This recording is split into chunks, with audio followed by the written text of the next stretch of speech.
Olá, meus amigos de todo o Brasil, aqui quem fala é Celso Ricardo, sou consultor de agronegócio e recentemente eu aceitei o desafio do presidente Lula com relação a algumas afirmações um pouco superficiais dele com relação ao agronegócio. Ele que havia desafiado, produtores rurais e ex-ministros, como eu sabia que ninguém iria aceitar o desafio, eu aceitei, porque teria totais condições de entrar num debate e mostrar que as afirmações dele estão um pouco equivocadas. Mas hoje eu lanço um desafio. Lanço um desafio para o presidente Lula, para o ministro Carlos Fávaro, também para o presidente da Conab e para todos aqueles que participam de programas que falam sempre a mesma coisa, professores universitários, palestrantes que falam de um agro de sucesso, que eu não sei de onde é que eles tiram, vivem das pompas que o agronegócio pode dar, em eventos que servem somente para massagear o ego de alguns. Eu também desafio eles para uma simples colocação que irei fazer aqui agora. Analisando o custo de uma safra, eu desenvolvi um trabalho e um questionamento e uma análise com relação ao custo da safra e o endividamento do produtor rural. Quais seriam os desafios para o produtor rural nesse ano de 2024? Eu já vi uma inviabilidade muito grande, que esse agronegócio de sucesso que alguns estão vendendo já cai por terra essa ideia muito rapidamente. Custo de uma safra está em torno de R$1 trilhão. Custo de uma safra está em torno de 1 trilhão. Endividamento do produtor rural. Uns falam 600 bi, 700 bi, 800 bi, e eu acredito que se nós pegarmos na íntegra todos os números, 100% dos números ligados a fatores de endividamento, de prejuízos, chega também na casa de R$1 trilhão, muito facilmente. Então eu acho que existe uma inviabilidade. Quando nós estamos com um custo definido em 1 trilhão e o endividamento está muito próximo disso, algo está errado. Então só aqui a teoria de agro de sucesso já cai por terra. E quais seriam os grandes detalhes com relação a essa situação? Nós estamos trabalhando com um agronegócio onde tem o aumento e a extrema necessidade de insumos cada vez mais caros e diversificados para a safra posterior. Nós temos dificuldade de acesso ao crédito, o produtor está endividado.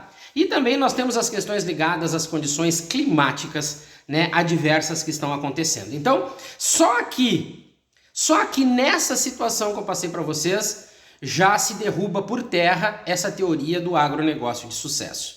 Somos exportadores de volume com baixa margem de lucro, nós somos um país que produz a qualquer custo e vende a qualquer preço. O Plano Safra 24 e 25, anunciado pelo governo, está num valor de 475,56 bilhões, ou seja, 48% desse total da safra 24 e 25. Mas muitos podem pensar, poxa, mas então é menos da metade? Não.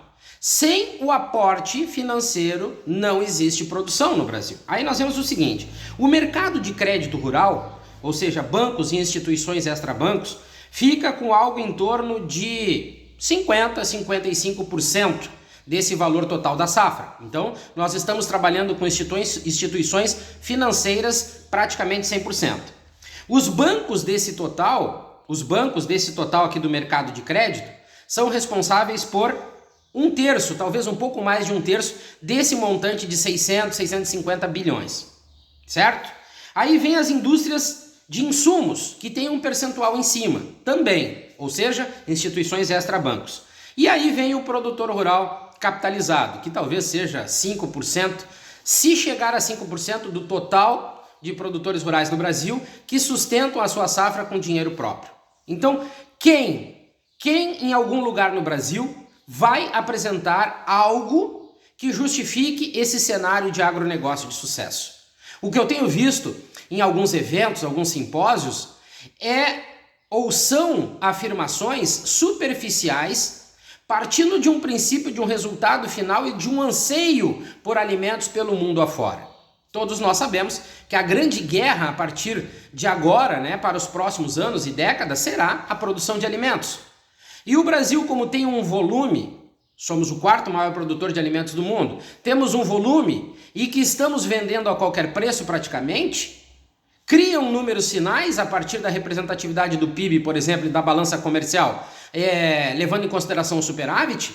E essas pessoas, professores universitários, ministro da Agricultura, presidente da Conab, né, o próprio ministro da Economia, presidente da República, fazem afirmações muito, mas muito rasas, sem um embasamento sobre a realidade que o agronegócio brasileiro vive. Então, aqui já fica muito claro para nós qual é a situação que nós estamos vivendo. A dependência, nós estamos vivendo um agronegócio descapitalizado, principalmente no setor primário. Mas ninguém traz para nós que o agronegócio de sucesso vive a partir das indústrias. Então o significado da palavra agronegócio e a sua magnitude é totalmente desconsiderada. Pessoas falam do setor sem conhecer a realidade do setor.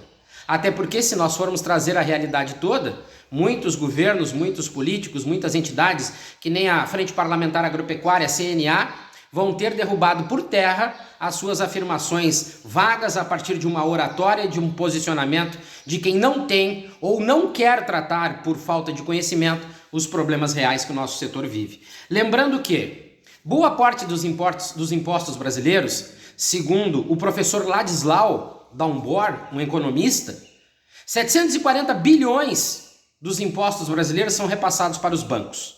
Os bancos repassam esse valor para o agronegócio com juros altos e garantias extremas.